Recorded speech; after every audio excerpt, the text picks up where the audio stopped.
And then my other question was, Cloud had a really strong performance tonight. Is there anything specifically defensively you want to target with her, limiting her next game? Yes.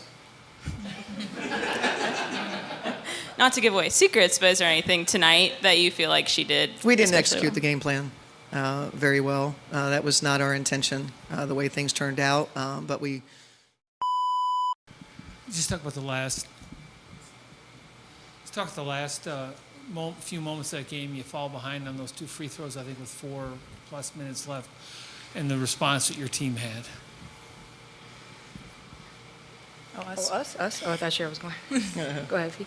I think just staying calm in those moments. You know, we've talked a lot about how it's not going to be easy. We're in the playoffs. Everyone is fighting for their lives, and we're playing against really good teams.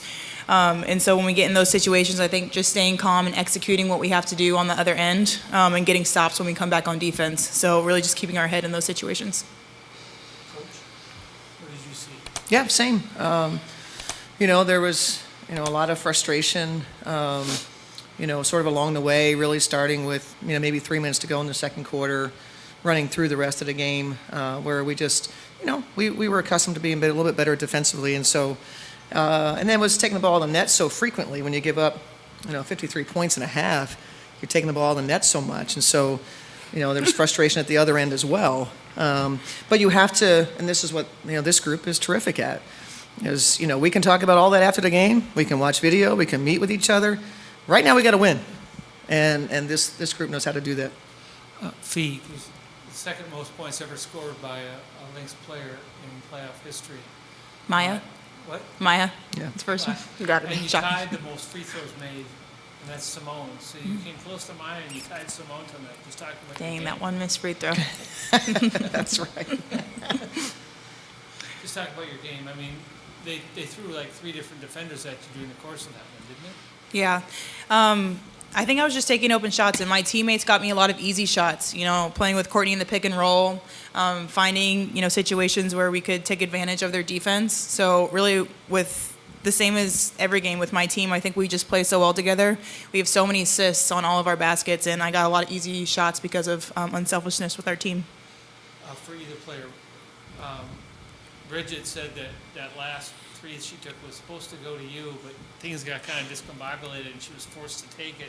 She said she heard the crowd counting down the shot clock. Yeah. Just talk about how big that shot was and how she's kind of getting to be the norm for her. Yeah, that was huge. I was telling Bridget, like, that side of the floor, she's just absolutely insane. It's crazy the shots that she's getting over there. It's just so fun to watch. I mean, BC, I think, just all year has been such a game changer for us in many different ways, not just in shot making, even though these last couple games she's had amazing shots at the end. But, again, I always rave about how BC is always doing what's needed for the team, no matter the situation. And so it's really fun when she makes those huge daggers for us. Last question for me.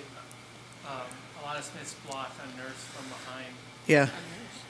Maybe the play of the game. Yeah. Don't you think? Yeah, for sure. Going back in there, we needed Lan to be able to finish this game for us. We trust her so much defensively, and her making that play is exactly what we expect from her.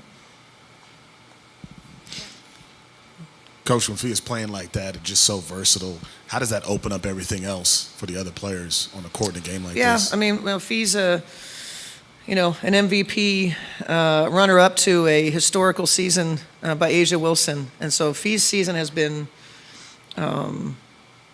just terrific in terms of the way that she carries us, creates easy opportunities for other people.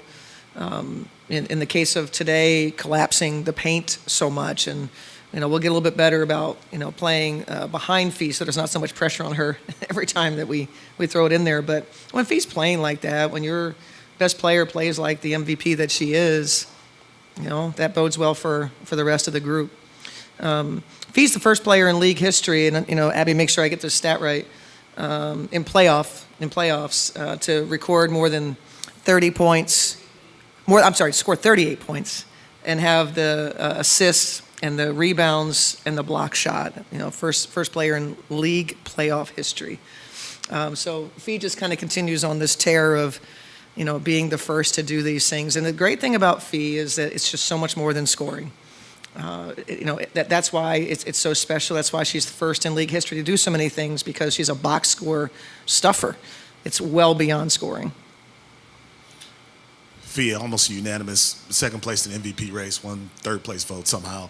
What did you make of just being, in that position, being rewarded for how well you've played so far this season?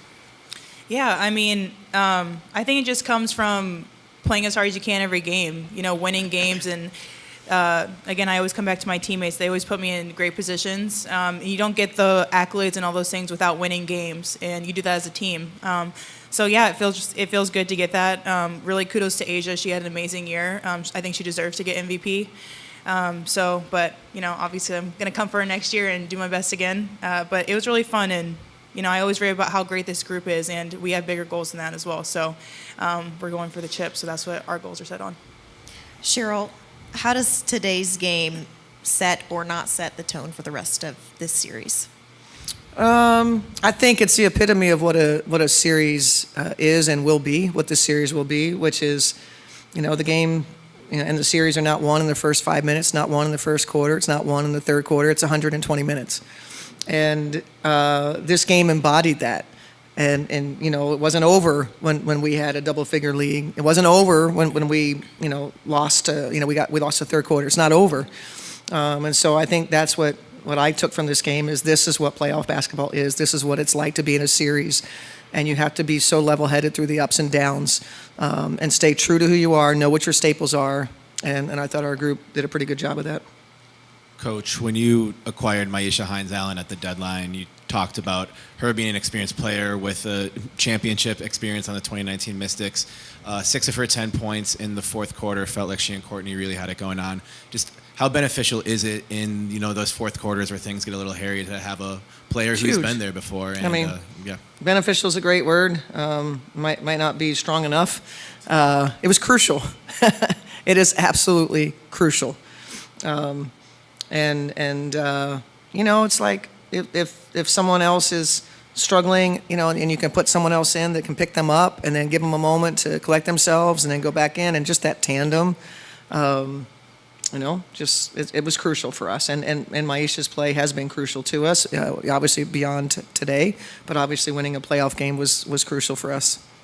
And for K-Mac, when you and Land came back in last 2 minutes, you guys outscored him 11-3 over those final 2 minutes.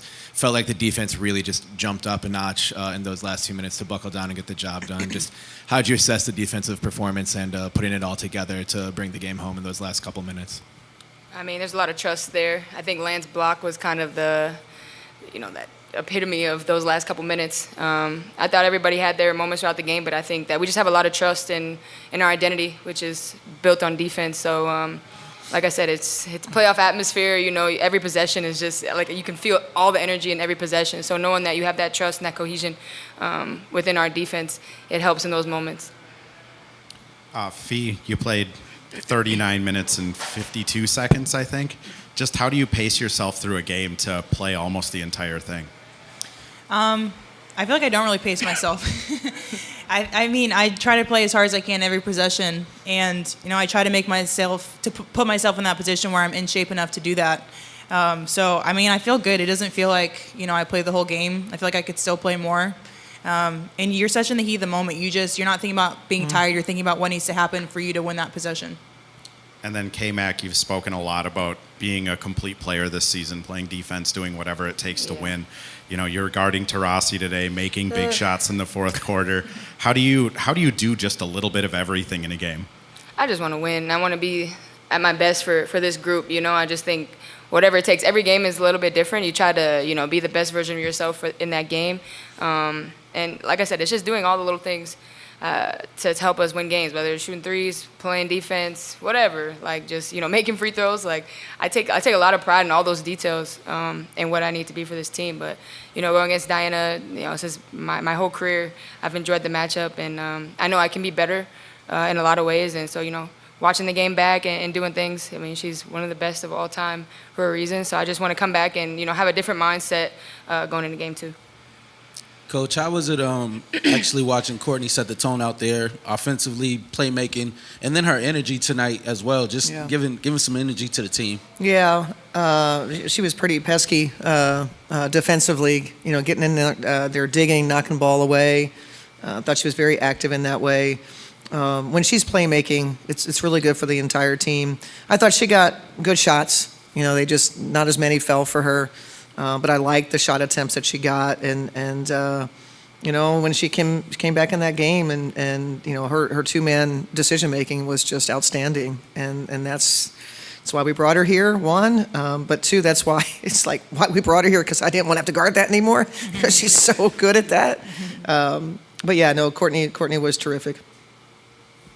Both you guys and Phoenix didn't have too much disparity in your home versus away records this season for each of you guys respectively. But do you feel like in the postseason that atmosphere of playing home versus playing away changes at all? Oh yeah, I think playing at home it's one of the reasons why you worry about the seating and things like that, having that home court advantage. Because when you do have the ebbs and flows of a game, being at home, it matters. I think for us, at least, we love playing here. We think we have one of the best arenas, if not the best, in the WNBA. So we know, when we need them, they're going to be the loudest, and we take a lot of pride in protecting our home court. So it matters. Winning home games in the playoffs, puts you in a really good position to come out on top.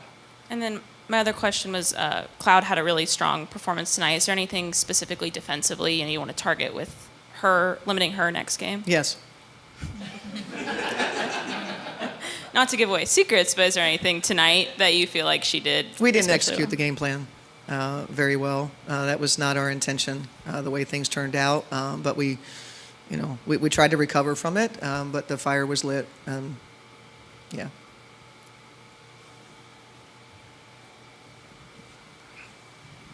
One last follow-up from me. You said that now is not the time. You'll look at the film, you'll go over everything. I mean, they shot 50% tonight. That's very uncharacteristic for you guys defensively. Are you confident that when you look at the film, the adjustments will be there to be able to get back against these guys, what you've kind of done all year? Are you guys confident? Yes, very confident. Yes.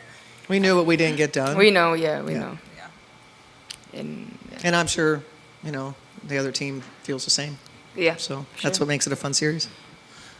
Figure out one of the great UConn players of all time. Obviously, Diana has been a lot of talk about her future and what Game 2 might mean. What have you thought about that, if at all, in terms of just what she may do after this season? What she may do after the Yeah. season? I have no idea. I feel like this is a question for DT. I don't know. I mean, if it seems like it's her retirement tour, I don't know. She's been pretty quiet about it. But, I mean, she's obviously, like you said, a UConn grade, a league GOAT, So I feel lucky to have been able to play with her on Team USA and against her, and hopefully we can end her career on Wednesday. We'll now pivot to the Zoom and take a question from Daniel. Yes, how y'all doing? This is Daniel Artest from the 9450. So just going into Game 2, it seems like in this game, y'all kind of cracked the door open regarding confidence. How do y'all go in Game 2? Is it like a sense of urgency, being that you don't want to play a decisive Game 3 on the road, and everything like that? So how y'all going about the message for Game 2? Oh, I mean, I think our sense of urgency should be there the entire time. It's playoffs, I think we're treating 40 minutes at a time. You make your adjustments, the other team makes your adjustments, and you go out and you play as hard as possible because every game, every moment, every possession matters, and it's the playoffs, so you're treating it like win or go home, and I think our sense of urgency should never drop. I thought and both another teams question- had an appropriate level of Yeah, for sense of sure. urgency in this game. For sure. I thought both teams had that.